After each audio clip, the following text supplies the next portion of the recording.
I'm going to be sharing something that I've kind of recently sort of stumbled across. Now, it's something I've talked about before on the channel, but it's certainly something that I haven't talked about recently. And I've not only been introducing and implementing this in my game, but I've also been doing it with students as well, and it's having a big effect. So in today's video, we're going to be talking about, I think, one of the things that all the great golfers do, and it's something that I'm going to share with you so you guys can do it as well. Let's get stuck into it. What I'm going to do first is just hit a few shots.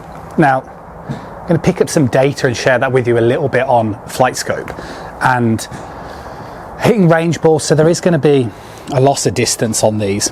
And for those of you that don't know, when you go down the range to sort of practice, the idea of a range ball is it produces more spin, therefore it doesn't go as far.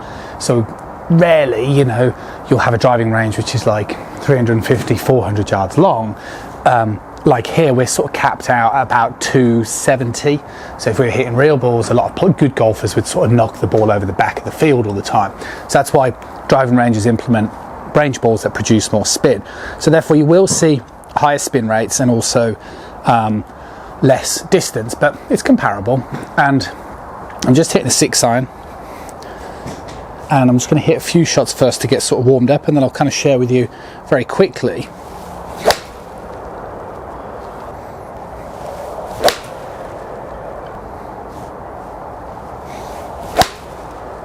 okay. So I've hit quite a few shots, and I was hitting 6-iron. I was just messing around, so I'm in the sort of transition of potentially looking at clubs and stuff, which I'll document with you. So I was just using a P790, which I borrowed off Phil, who's the repair guy on shop basically. And so what I'm enjoying about this move, which again we're going to sort of talk about in a moment, but what I'm really enjoying about it is how it makes me feel. This movement makes me feel like I get more over the golf ball. It makes me feel like I can kind of keep that club face a little bit more stable. But what I'm also trying to make sure that doesn't happen with this type of motion is that my club path starts to swing too much towards the left-hand side. So if I kind of go through the first shot, so the first shot was a nice fade shot, so my club path was 3 to the left, okay, so sort of 3 degrees out to him, which is more than manageable, and the face to path was pretty neutral as well. Next one, 3.7. So what you can see on the next shot though, so shot number 3 here is 6.5. So that's the kind of thing that I'm just trying to make sure that I can manage, that I kind of feel like anything up to sort of like 5 out to in, which doesn't seem, I don't know how that sort of relates to you guys, is sort of manageable in many respects. I don't want it creeping any more beyond that. So I kind of got into a good run here through shot pattern from say sort of 6, as you can kind of see now, all the way through to shot pattern sort of, well, continued up to up to sort of 12. So I kind of hit half a dozen shots where it was really manageable and getting consistent sort of flight. And like I said, we're using range balls, so they are going to produce more spin, not go as far, but the carry distance is still really good. Club head speed 102. So I feel like with this type of swing at the moment, I'm gaining that athleticism, which I feel like I can massively grow with, but I'm also getting a consistent type of shot. And I'm really happy with it.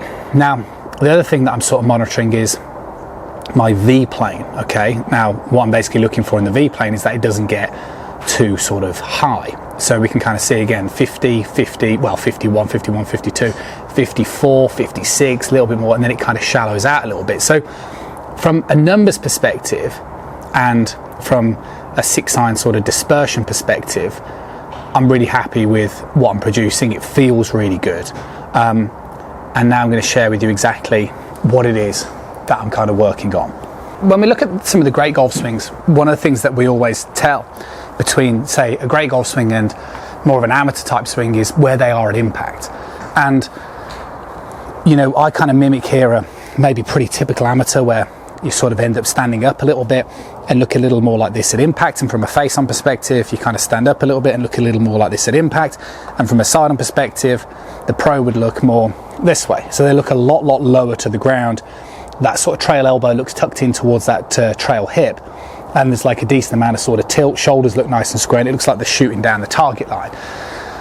And that's what I'm trying to get to. Now, personally, I sort of felt that this season has been a little bit sporadic for myself. Yeah, I've had a couple of injuries. We've, you know, had a new addition to the family, which has been really exciting, but obviously, for those of you that know, really time-consuming. So now it's kind of like settle down in the winter, work on my game, work on my sort of fitness as well in preparation for the amount of golf that I'll be able to play next year, and just try and document that sort of progress.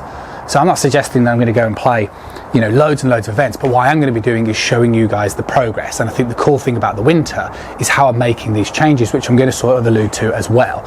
So the move really that is the big significant difference goes back to the pelvis, okay? So if I sort of demonstrate what would happen by placing my hands across the lower part of my stomach here with an amateur golfer, is they would probably swing back, they might start the downswing, but then when they come into the hip, the pelvis ends up going more horizontal, or if you like, the belt buckle goes more horizontal like so, and what you're really looking for it to do is go more downward facing. Now what happens is, when we start getting the pelvis, and we're not talking the start of the downswing here, so what we're talking about, we've got the backswing, your first move is a little bit of like a rotational bump towards your lead side to re-establish the weight. What I'm trying to work on is this sort of feeling of the hip, and for me it really feels like my belt buckle is going downward, and what that does is that sort of shifts the pelvis back to the right. So by kind of doing this type of motion here, show you from the sidearm perspective, as much as it kind of feels quite different really, it is giving me the capability to demonstrate this sort of position. And this is what I've talked about recently on the channel. I've done some videos about left leg straightening. Don't do that, that will sort of tilt you upward.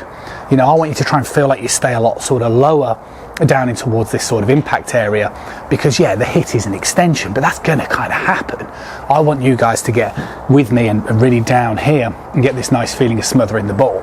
So what I'm going to do, I'm going to kind of run you through exactly how I'd be doing this now with people that I'd be teaching. So what I'd probably suggest is the old faithful chair, and I'd get golfers to position it on their sort of right hip, okay? So that means that you can kind of imagine it's like a bar stool, right? Like I'm sitting on the bar stool just with my right glute. I'd swing back, I would then move away from it because you'd have that little shift to the left, but then I'm talking about getting back to it.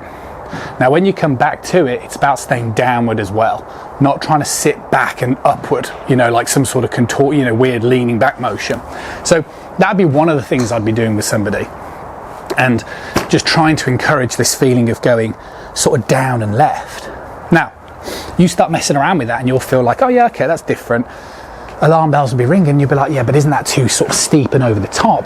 But sort of do it like this. If I sort of move my upper body and my lower body at the sort of same, you know, whatever angulation or rotation, it would be. But obviously in the golf swing, you try and keep your head a bit stiller, and this would induce more separation. Now, this is why I said to you, my sort of winter program massively this year is also going to be about fitness. Now, earlier in the year, probably about 4 months ago now, I had a hernia flag up, so I'm going to have to get that done before I can really start training. So it'll be kind of like more of a new year goal. Hopefully I'll get that all sorted up, and then I'll kind of document that with you guys as well. So what I'm saying is, if you're somebody who feels like you struggle for a bit of range of motion, I'm not saying you're going to go and fly down here, but what I am saying is you certainly want to at least get the feeling of the correct sort of position. So that's the move, down and left hip back. You'll feel much lower to the ground. You'll feel like your trail shoulder is dropping down because of the orientation. If you kind of go this way, you're always going to be taller. Let me show you what I've been doing a little bit this week and what I'll be doing moving forward to try and really create these correct sort of feels. Where I sort of got myself to a little bit in the golf I played last season is I think I was trying to do this, but I did it wrong. And because I wasn't really videoing my swing and probably paying enough attention, what I started doing was just sort of swinging a little too over the top. And that's because I was allowing this trail hip to pop forward. So what's important in this move is that you understand that I'm not talking about the first move into the downswing. You've got to swing back, pull the lead hip back, not trail hip forward, and then from here, then you can kind of get the feeling of the left pocket moving back towards the wall, and this feeling of the pelvis staying very much downward. Now, like I said with the data that I showed you, if my vertical plane starts to go to vertical, so to higher number, in terms of, let's say it crept into the 60s, then I know that I'm getting too spinny. If I'm struggling to manage my club path, then I know that again this is happening too much, and it's not left hip back and deep, it's more sort of right hip up and forward. That's what we don't want. You're not going to be able to compress it from there. So what you'll notice when you sort of have a chance to do this, if I just do some slow motion swings, what I really felt was, as I was sort of swinging through, how much lower to the ground I felt, but also that the club could really exit more through the center line of my chest like so, rather than if I kind of got a little standy up, it exits a little higher. And that's what I don't want, okay? Now I'm not saying that I can't play great golf by sort of working on my timing and allowing a little bit more of that standing up motion. But I kind of just felt like when I'm playing golf, I want that club face to feel like it stays a little quieter. And I feel like the only way I'm going to be able to do that is to work hard on this pivoting action. Now, I'm not there yet, but I'm going to document it. And I think on a sort of weekly basis, I'll sort of produce a video on the sort of practice session that I'm doing, because I still do this type of stuff. I do some slow motion swings. So I mean, this sort of stuff just to get these sort of feels. And I'm just trying to push the boundaries on how much I can actually get this hit back. And it's ever so strange because you almost feel like you're going up, weight on the trail side, back onto the lead side, and then you almost feel like you're pivoting back around that trail leg as a bit of a feeling. But I promise you one thing, and this is the feedback as well that's come from others, you're massively going to get a sense of space. Okay, so I've talked about this before. If you kind of move this way, you're a space invader. You start moving this way, you're going to have absolutely acres of space. Okay, so let's have a go at it. What way to practice first of all? A little bit of this, have a little experiment with it. We'll talk about it in much more detail obviously coming forward. That's it for today. I'll see you guys again really soon.